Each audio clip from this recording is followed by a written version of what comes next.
ito na yung 1 kilo ng pork. Yan, pina-slice ko na ito sa meat shop ng maninipis. Yan, at hinugasan na rin natin, malinis talaga, at in-strain ko yung tubig para walang liquid. Ayan.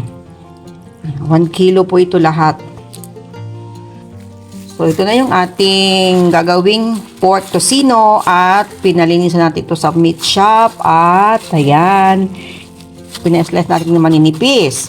So, ngayon, lalagyan natin 1/4 kilo ng brown sugar. Ayan. So, 1/4 kilo ito ng brown sugar. Curing salt naman is 10 grams or at least mga 1 teaspoon yung nilagay natin. Maglagay rin ako ng 4 na teaspoon ng rock salt. 2, 3,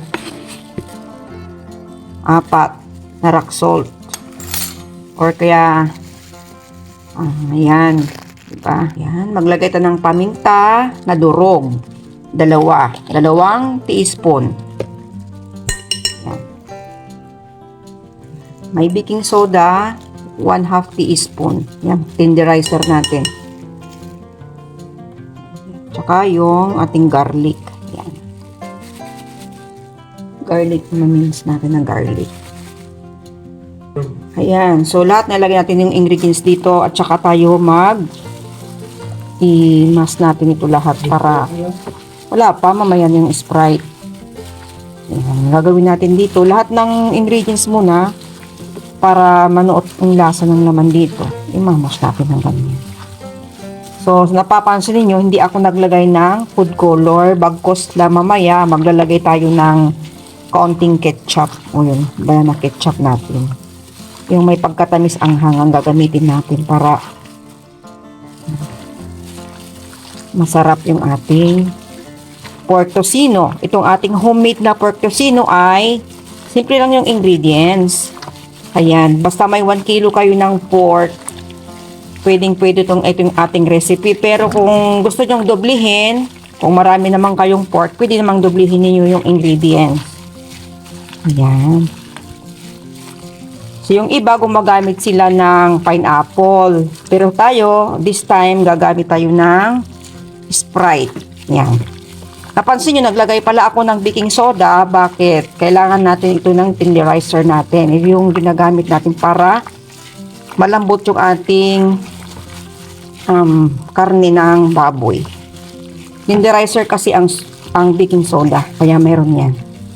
Pero konti lang nilagay natin. Tsaka yung curing salt natin dito, naglagay din tayo ng curing salt. Ayan. So, yan. Imasa na natin lahat ng ingredients. So, napansin nyo din na naglagay ako ng garlic tsaka yung ating pamintang durog. Kasi, masarap ang tocino pag mayroong itong garlic na to. Ayan. Masarap talaga ito. Homemade natin. So, ngayon, maglagay na tayo ng Sprite. After natin ito mahalo. Sprite na. So, ito, maglagay tayo dahan-dahan ng Sprite. Yan. 400 ml po yung nilagay natin. Ayan. Yan. Yung ating Sprite.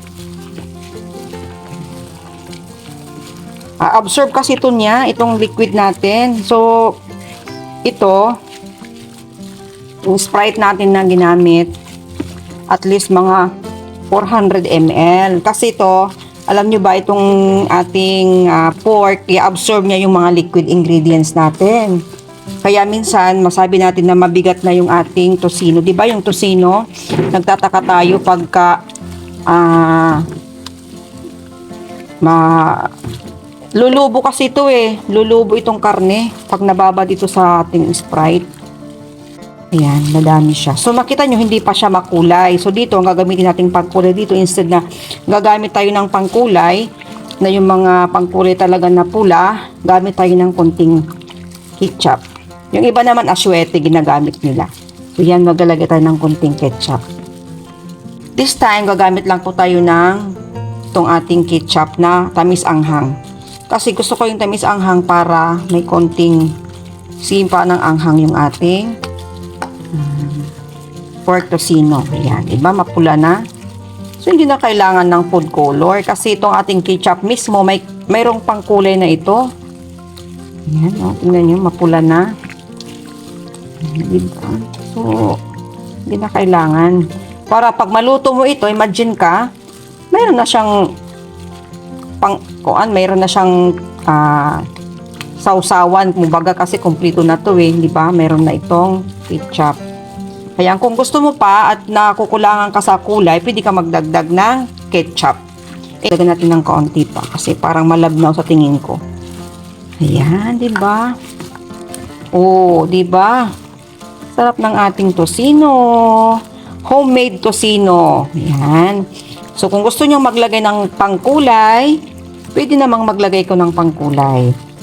Ayan. So, ang gagawin natin, ilagay natin ito sa container at ilagay muna natin sa baba ng ating refrigerator at after ng overnight sa baba ng ref.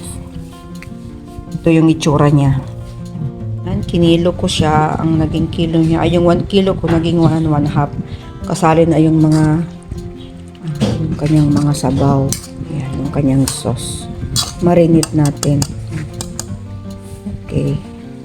Ayan, ginawa kong 5 lalagyan para pangkain. Pangkain lang naman kasi lagay ko yung kanyang marinate na.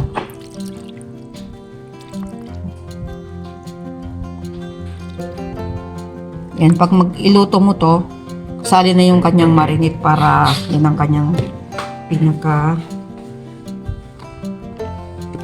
tubig niya pag magluto. Oh. Ayan, so meron na tayong tocino, homemade tocino. Ayan, takpan na natin at ilagay natin sa freezer.